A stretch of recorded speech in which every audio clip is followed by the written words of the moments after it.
Hello, my dear friend, and welcome to the Spiritually Engineered Podcast, where we take a deep dive into the human experience from a spiritual perspective. Come on in, and I invite you to stay.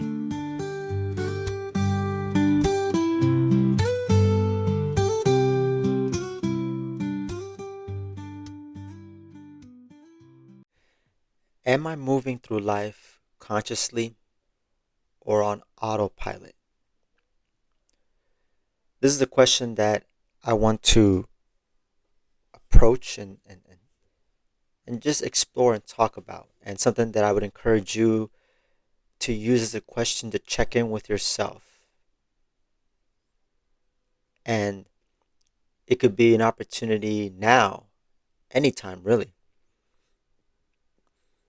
And so, as the title suggests, I want to talk a bit about mindfulness because lately I've been finding myself thinking about that and coming back to that and where my life is taking me.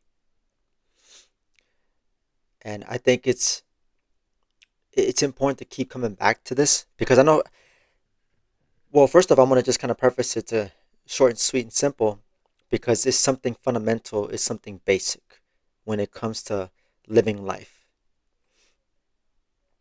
And, for me, my relationship with mindfulness, I remember I used to be at a place in time when mindfulness was this new concept to me. And it was right around the time when I was exploring spiritually. I wanted to understand more out of life. I wanted to get more out of life.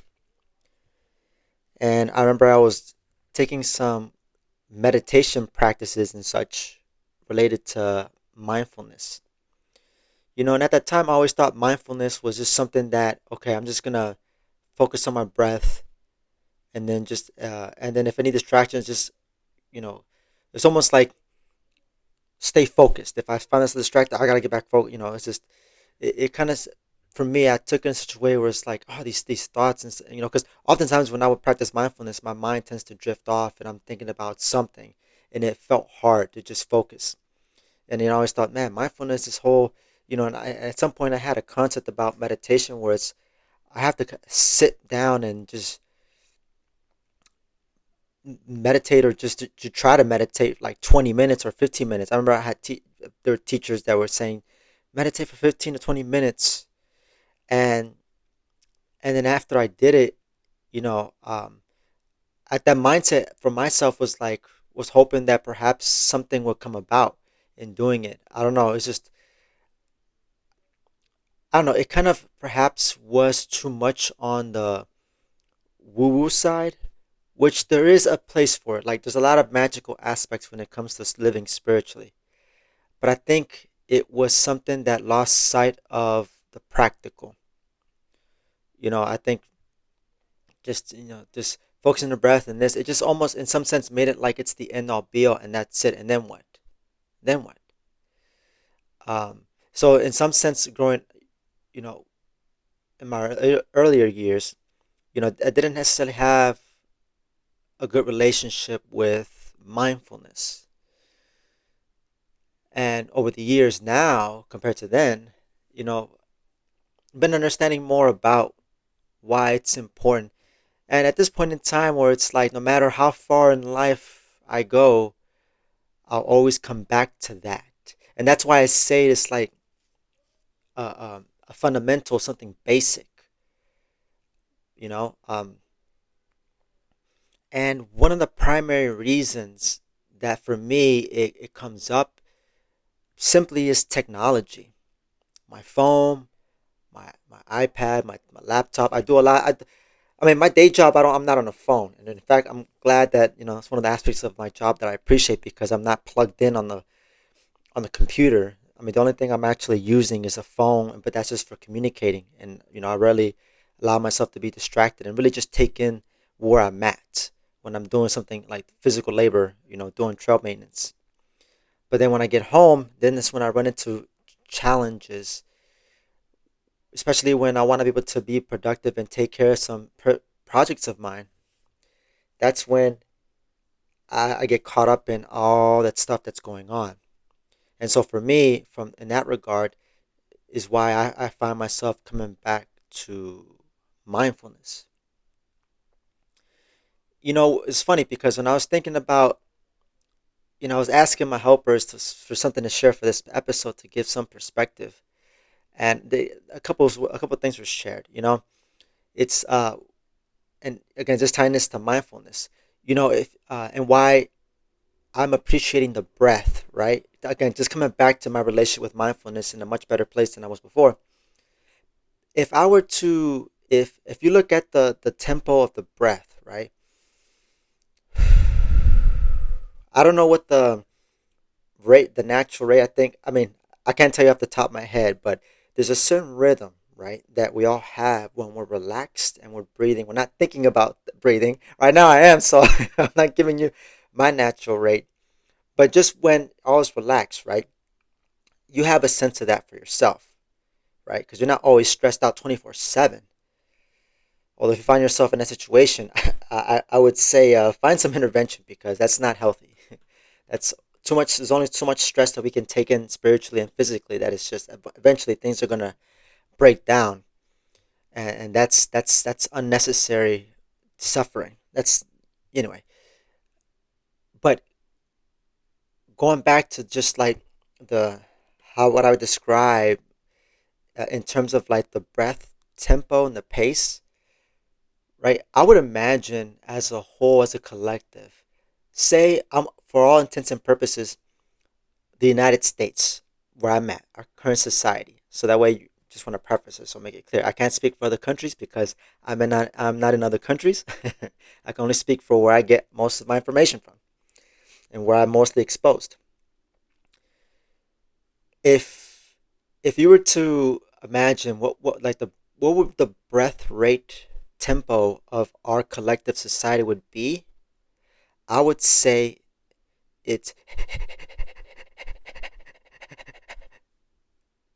almost sounds like a dog, huh? Really overexcited, maybe a dog with the zoomies or something. But do you recognize within yourself where you can that can happen to you? Where that the tempo of the breath is you could say is dysregulated or the tempo's off. For me, I recognize that when I'm under stress, when I find myself caught either in the past or the future. But most importantly, when I'm caught up in my head, it's interesting how when I shift from in my own self awareness practices, you could say mindfulness practice, I was just noticing that shortness of breath that happens. You could say that the breath is like a good barometer to say how am I, um, where am I in terms of being at ease right now, and the breath is good feedback for that. When you're relaxed and you're breathing normal and you have that sense for it yourself, I'm sure there's like a standard for most of us, for most humans, right? Uh, but again, for all intents and purposes, it's like everybody has their own tempo, the rate at which you all breathe, right? I think there's nuances, more or less, we're at the similar place. But it's just noticing that and tuning into what that feels like, right? Being at ease. In some sense, it's like that feeling of what being that is not all the time, but it can be. It's just like moving with a sense of balance. But sometimes balance might be required where perhaps the breathe breath rate might be irregular because we're trying to approach the situation that's causing some stress with a sense of balance. So there's a lot of nuances. It's a spectrum in that regard there. So you know, by no means am I trying to say your breath's off, you got to balance automatically type of thing. There's a lot of factors at play. But nevertheless, it's just, I say that because it's very important because, like I said, the breath is an important tool, a good barometer of where we're at as a whole. And I think because technology enables a lot of it, where we get into this collective busy, a lot of busy bees, like bzzz, we're all doing stuff. But how many of us are actually experiencing fulfillment in all that? A question I can ask myself: how often am I experiencing fulfillment in what I'm doing? If I'm just doing for the sake of doing, that's going about it in the not so good way. Because I think there needs to be a sense of fulfillment in accomplishing, even in the little things. It's not about having to do something big or extraordinary, and then I can breathe easy. And so the technology piece, and I'm going to say this with the technology piece, because I can recognize when I start pointing fingers at technology, this and this and this. But here's the thing: technology is just a means.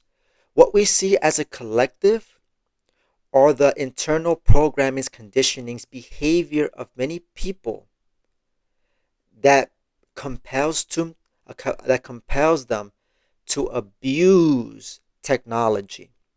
So to keep it, 100, like I know for myself, I have some habit patterns I'm working on addressing that make me abuse technology, where I'm doom scrolling, where I'm looking at content that I know it's just like, okay, why am I consuming this kind of content? This is like mindless content type of thing, like you know. And for me, it gets to a point where I have to recognize when I'm using it as an escape, and that right there is like it's such a very very big thing for me.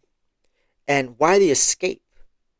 And I'm sure there are many people that are in that same boat as well. I'm not going to assume and say it's you, but in my opinion, I just what I observed, there are people out there, and I think a major ingredient when it comes to escapism, that's like the whole misuse of technology, doom scrolling, whatever. There's an element of fear in there. There is some fear,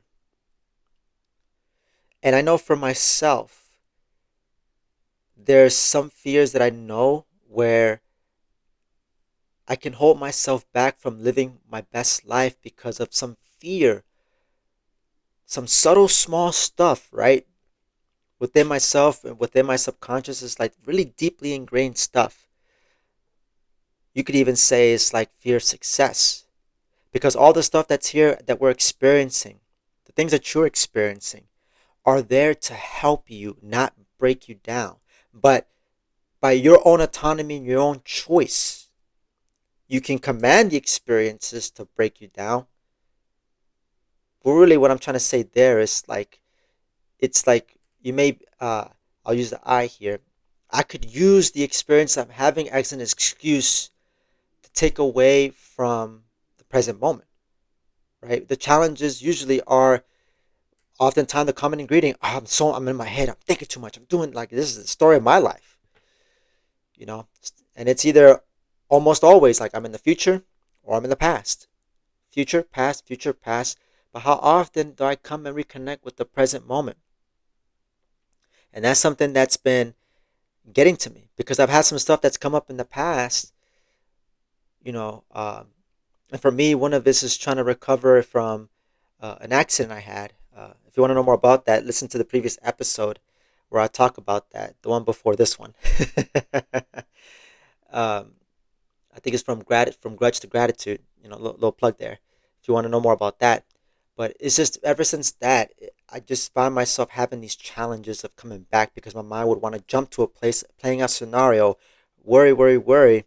It's like this mental masturbation where there, at the end of it all, nothing happens except the time that I expended and also the energy, putting energy to those thoughts and worries. You know, those dang habits and programmings within myself, I recognize. And so I want to emphasize, technology is the thing that enables a lot, of where we are. And this is this pace, this busy, this fast pace. But those are just symptoms of within ourselves as individuals, of our habit patterns and our concepts and our attitudes and all this and the fears and all that contributes to the misuse, the abuse of technology. When really, big picture spiritually, it's all there for us. It's all there for me.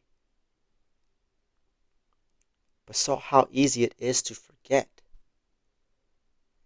And ain't it so interesting in life how I so often get too involved in things that have nothing to do with me. But I stay with it because I know it's a version of my wanting to escape.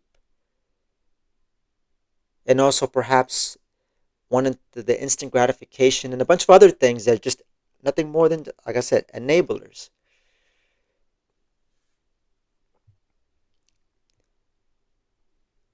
And if you were to kind of give it some perspective, right? There's another imagery that my guides share with me that I wanted to share here. Just imagine like you're in the passenger seat and you're on a road trip and you're going down and there's trees, kind of near, not too far from like the road, the highway you're on. You ever notice when you look down at the trees closer to the ground, it's very fast. There's a lot of things moving very, very quickly, right? But when you look higher up in the sky, or even just higher up on the tippy top most part of the trees, right? How they seem to go a lot slower. And as far as the gaze, the gaze of your eye, your gaze, it's a lot more relaxed looking at it from up there than say looking at it at the at the base or the bark of a tree, closer to the ground, where everything's coming at you fast, right? Just like when your eyes gazing out, on the passenger seat. If you haven't done this or if you haven't noticed this, take the time to do this because it's a good visual, right? Of just like the stimulation and all the stuff that I believe, I guess speaking for myself, I know I've been accustomed to of overstimulating, just all this and that, just feeling a lot of things.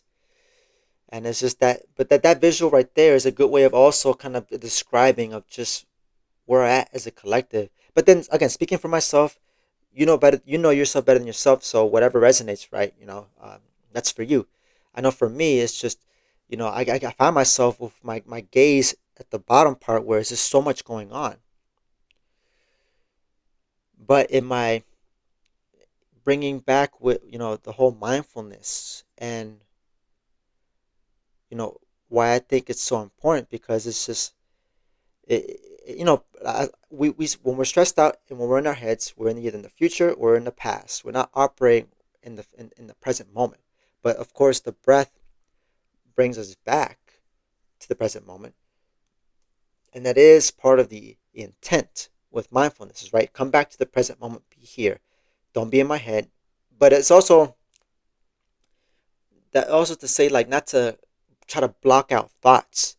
You can't outthink all the or try to intellectually try to get yourself.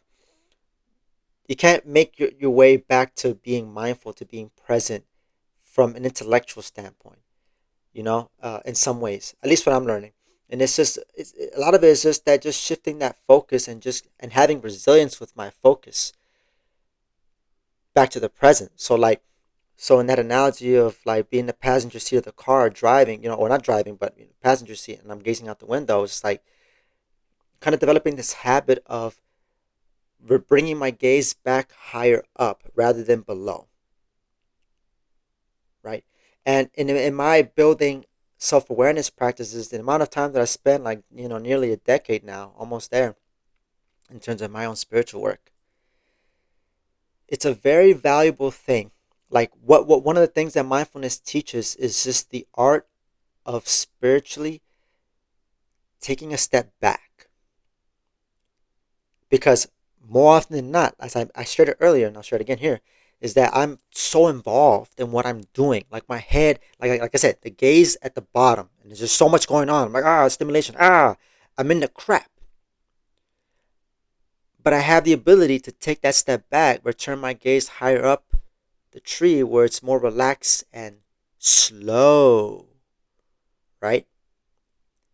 And that's another key component, key ingredient when it comes to what mindfulness teaches is just that slow. Now, it's just like that constant panting and just that irregular sign of some kind of stress going on in the body and spiritually. That symptom. And so taking the time to just build that self awareness, to take a step back for yourself, you know.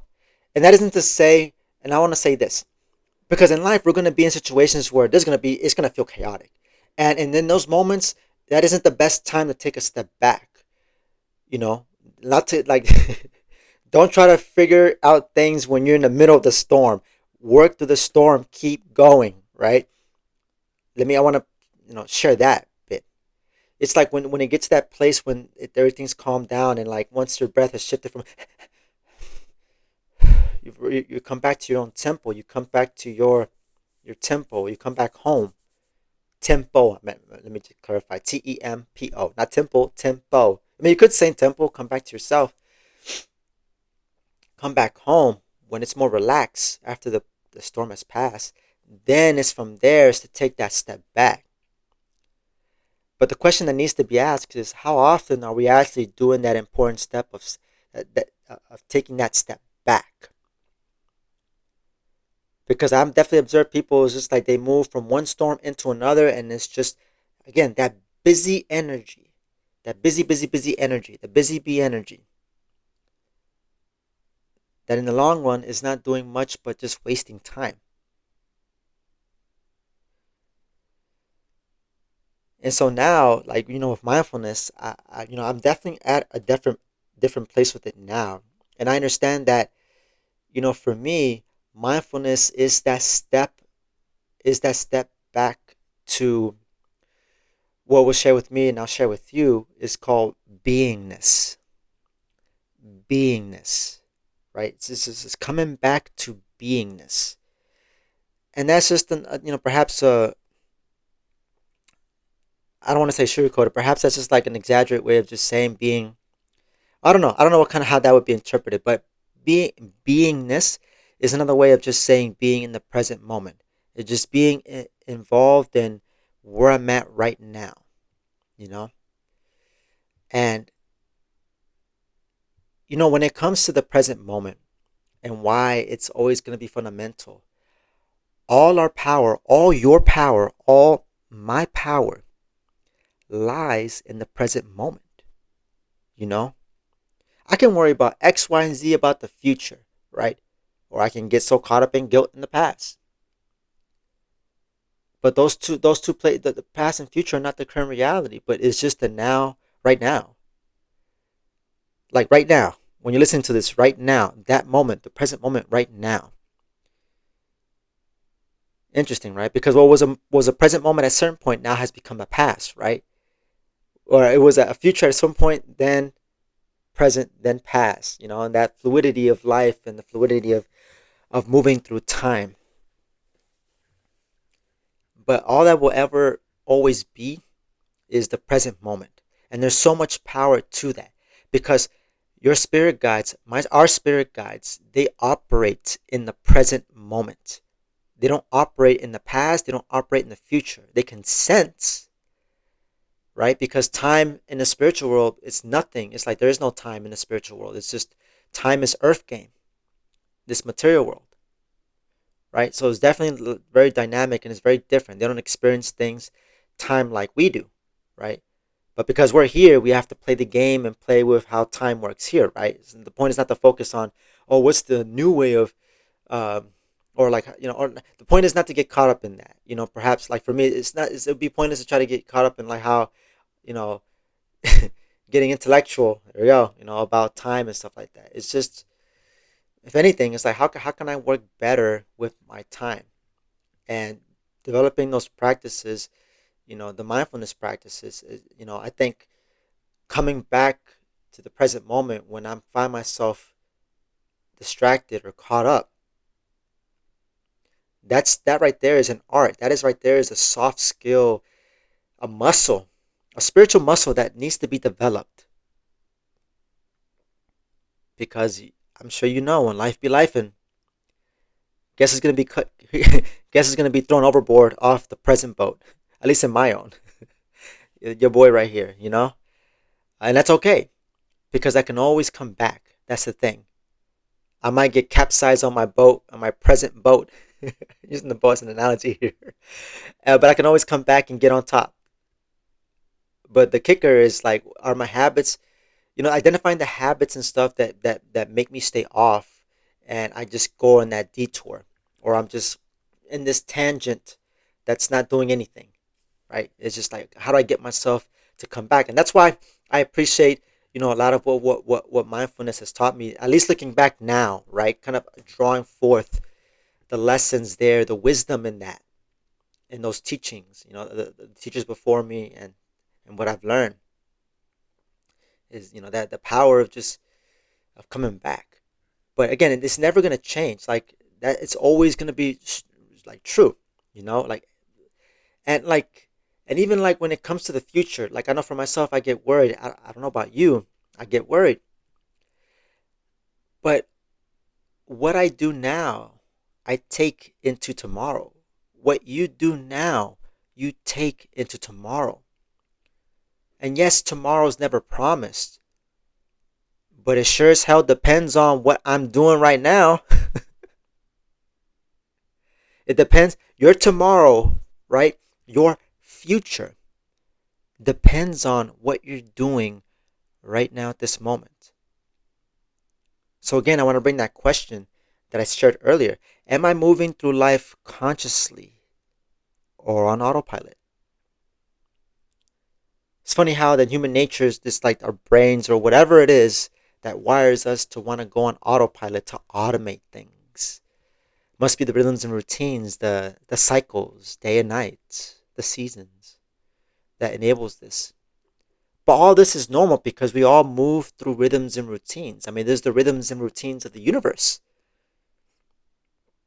If you want to get a sense of what that like, for me, in my experience, when I'm at the beach and I'm just seeing the oceans just the ebbing and flowing, to me that gives me a picture and a feeling of what the rhythms and routines of the universe is. It's definitely slow. I I mean, that isn't to say like there's different dynamic paces as well, but I think it's very telling. That place of stillness, and all of this is a freaking art, man. I'm sharing with this. I'm not nor by no stretch anything perfect, but that's not the point. The point is to develop and have a practice, or otherwise, when life be lifing, my ass gonna get kicked real bad, real hard, depending on how terrible my practices are. If I don't have good solid practices, that when life hits, it's gonna hit like a truck. However, when am on top of building those practices, the ones geared towards living consciously, being present as often as I can, not trying to force myself or like or even shame myself if I'm not if I fall short, but just making it a practice of just coming back and just living moment to moment and appreciating, like from example, when I get back home, when I find myself taking that step back, I always thank myself, okay, I'm glad I had a good day at work. No incidents. I have 10 fingers, 10 toes. I'm fine, and take those moments out of the day so that it keeps me grounded in the present moment. It keeps me tuned in, right? So this is important to just develop that practice because, and I will say this too. I feel like I might have to re-listen to this episode myself, save this one for me because that's how important I know it is. Like I said, you can have so many things. I don't care what happens at whatever stage of life. This is never going to change. And that's why, a lot of what I'm sharing here are elements of universal truth. They're timeless. They just are. And then I'm sharing this from my experience. I'm not saying you should. You have your experiences to discern, right? If what I'm sharing is legit or not. There's truth in what we experience, and it lies there, not in theories or these ideas. That's not gonna get us anywhere. That's like trying to think, oh, I can think my way to fulfillment and growth. Nah, bro, that's crazy. What? So the present moment is where we have the power because that's where we take action, right? No one's controlling us. No one's controlling you. I'm not pressing a button here remotely and all of a sudden, like, why did my hand just spasm out? What the hell's going on? We don't, that's not the reality, right? You and I are a free soul. We can do whatever we want. Of course, there's a price to pay. There are consequences, yes. But still, we have that power within ourselves. But for me, when I'm moving on autopilot, that's when I'm giving my power to the strongest current in my environment.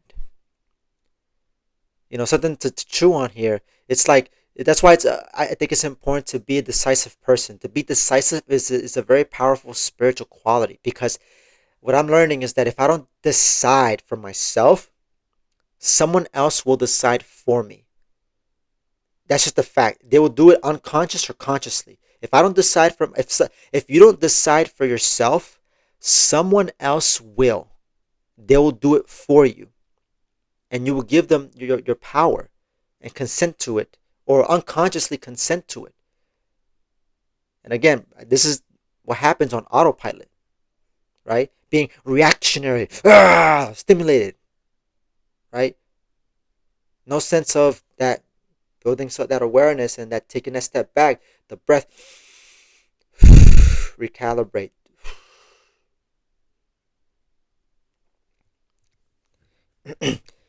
And the important thing of why mindfulness, and like just the importance of coming back to the present moment, right? Because I mentioned technology being as a big factor enabler to just escape and just busy, busy, busy. Because here's the thing: you can hide behind your partner. You can hide behind your your games, or okay, let me just say it in the eye. Let me try this. Okay, I could try to hide behind family members, loved ones. I can hide behind games or whatever I watch on TV, or etc. etc. Right? This feels a lot more better, right? I can hide behind all that, all I want. But at some point, I have to face myself. I have to address to myself. I have to face myself. And that's something that's true for everybody. Why? Because we're here in this planet, this school, Earth, to learn and grow. Collectively, we all came here for the common purpose of learning, growing, and evolving as a soul. That's one of the many commonalities that we share. And because of that, like I said, I can hide behind and do all this and that, but eventually myself will catch up to me. Was what I think about saying. But eventually, like, I have to. And if nothing's done, then we start getting into the physical manifestations of stuff, diseases, illnesses, anything dramatic that we see. A lot of that are indicators, or like all of those can be very drastic nudges of us coming back to ourselves. So, like, if I ignore myself long enough, and ignore myself, I would also include ignoring, neglecting my wants and needs. Oh boy, is that there's a steep and not so pretty price to pay. And I think it's important to consider within yourself. You have wants and needs, and that's okay. That's normal, and those need to be met, right? Because I mean, I've definitely, had some moments of what it felt like when I've neglected myself, and they never felt great at all. It felt awful, you know. Am I doomed to experience the worst that this has to, life has to offer me? I would say no, because life happens whether you like it or not, whether I like it or not. It's going to happen. I'm here, you're here for listening to this. It's going to keep happening. The waves are going to keep ebbing and flowing. What matters is what am I going to do with that? Am I going to flow with the waves? Or am I going to argue like, waves, stop going. Sun, stay where you are. Rain, stop raining. Like, does that even make sense? All that screams to me is resist, resist, resist. That inner gnawing, the resistance, the friction. Like, imagine sandpaper and all the nasty things rubbing together inside you, right? Imagine just like that experiencing in your organs, or something, just like friction, and you imagine like nails or whatever, right? All these things, like all that stuff would feel terrible, but it doesn't have to be that way. As I said, life happens whether we like it or not. Why not choose the best that it has to offer? Because we have that choice, the power of choice, the beautiful now, the most eternal, and will always be. Did you know that the kingdom of heaven is actually referred to the present moment? Because that's what Jesus was talking about. The kingdom of heaven is upon us. It's right here, right now. Can you feel it? Can you feel the kingdom of heaven right here, right now? And it's because of where I've been in my life and what I've experienced, that has helped me to be at this place where I can share this. And I know that heaven can be experienced on earth. I can experience it right now. There's nothing stopping me. There's no conditions that have to be met before I can feel content with where I'm at. Regardless of all the stuff that's going on, who cares? Right? Like if I knew I was going to pass on within minutes or seconds, I'm not going to worry about all the projects and stuff that it's not going to matter. It's not going to matter. These are just means to the bigger opportunity to just learn and grow, you know? A little something extra I want to sprinkle in here too for you. This feels like a good episode so far. Why I say things are a means to an end on this planet. Everything on this planet is a means to an end. And this was something that I've learned from a friend of mine too. And it really helped put in perspective. Is that I won't take it with me. Right? We know that material things are a means because we're not going to take it with us. What we take with us is what we've put together through our own experiences, working through the challenges and the things that, for me, going through my experiences and the challenges of what's taken me out of the present moment. What's those conditionings, those habit patterns, all those things that gives us, giving me my troubles and stuff, right? But there's a lot of power to be present, because it was from that place, to be in the kingdom of heaven. It is from that place where I felt my spirit guides, where I felt connected. Even to this day, I still remember. I don't know what came over me, but I remember I asked my helpers, guidance, what does it feel like to die?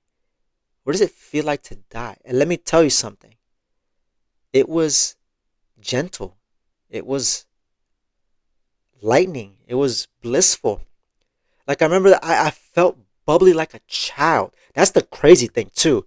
And like that feeling was so concrete within me. That's why I'm kind of sharing it right now. And this was a while ago. They shared this with me.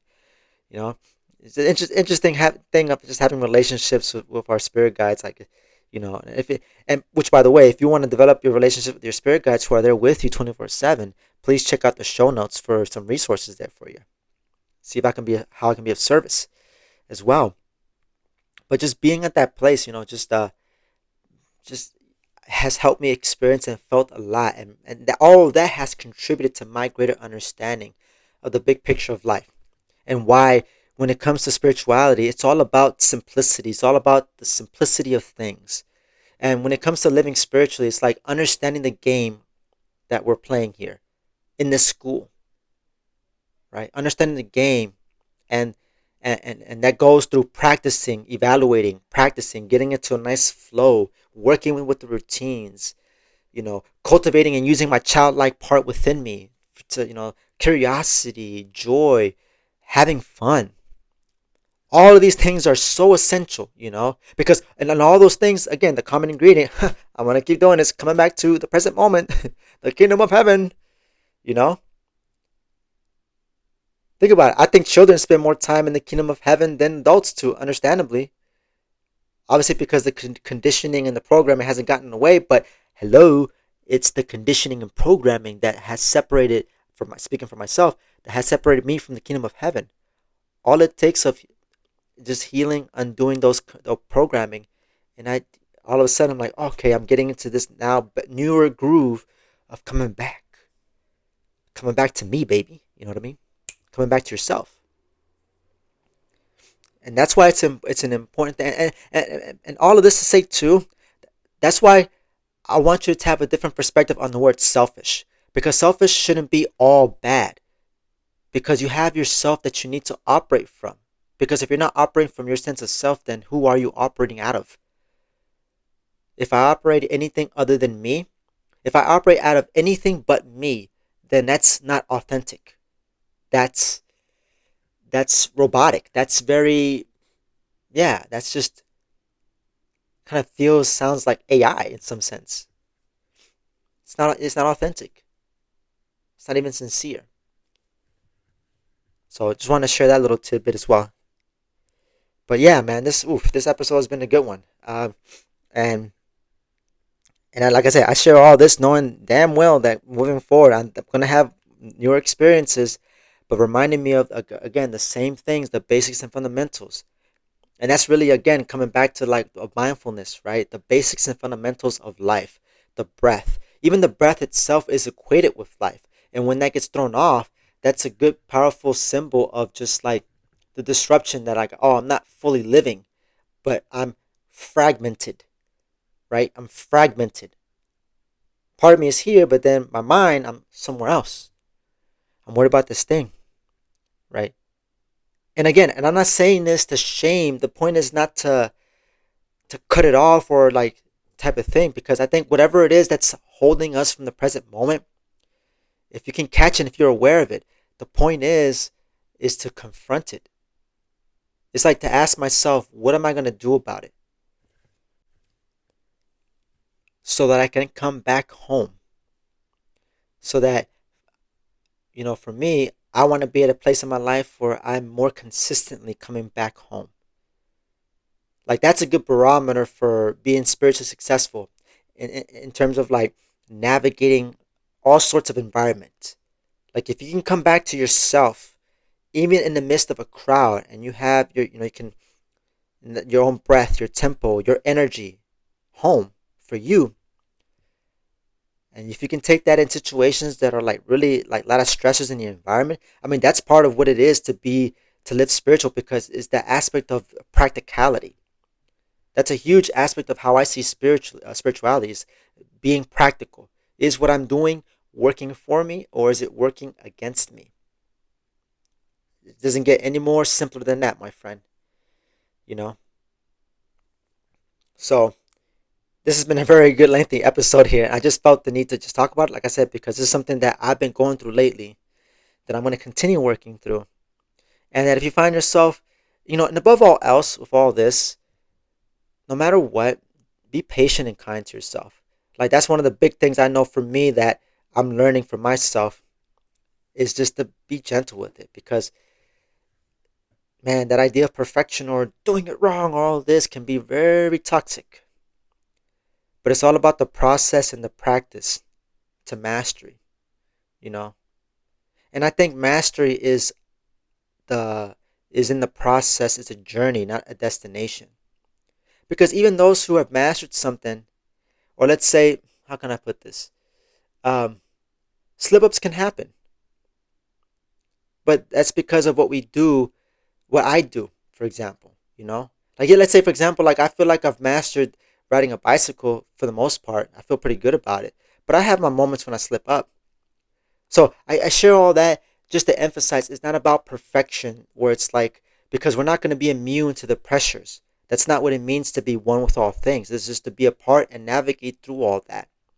And when that pressure comes in, or it gets stimulated within, is to be able to embody like water, to move through that, right? It's like dancing with everything. I think part of what it means to be one with all is to be able to dance with anything and with anything and everything. To be able to dance with anyone and everyone. I think those are very, to me, my understanding of what it truly means to be one with all things. Something that our spirit guides, our spiritual helpers mastered when they were here on this planet at some point. in time because they were here too. Otherwise, they wouldn't be the perfect companion for us to help us accomplish what we came to accomplish while also learning our lessons and growing, releasing stuff, healing stuff, you name it. There's a reason to everything. There are no accidents, right? At least what I've, at this point, I know with every fiber of my being, there are no accidents. No accidents. So, share again, just all the powers in the present moment, the most fundamental thing. Be gentle with yourself because, like I said, it's always an ongoing thing. And, for me, what part of my daily practice of being conscious so that I'm doing it more often, so I'm more unconsciously living than rather than autopilot living. I take some time out of my day, before dinner, after I'm done with work or my exercises, and then I just sit with my helpers and I have a conversation with them out loud. And I get answers back. This isn't a one-sided thing. And I and I just take that time before even getting into my conversation with my guides. I just take a moment to just feel my own energy. And I use that pivot to just, okay, let me operate in the present moment because let me release the day. I'm going to release the day so I can be here right now. And then once I'm here from the present, and then evaluate and look at my past, because I think that's an important thing right there.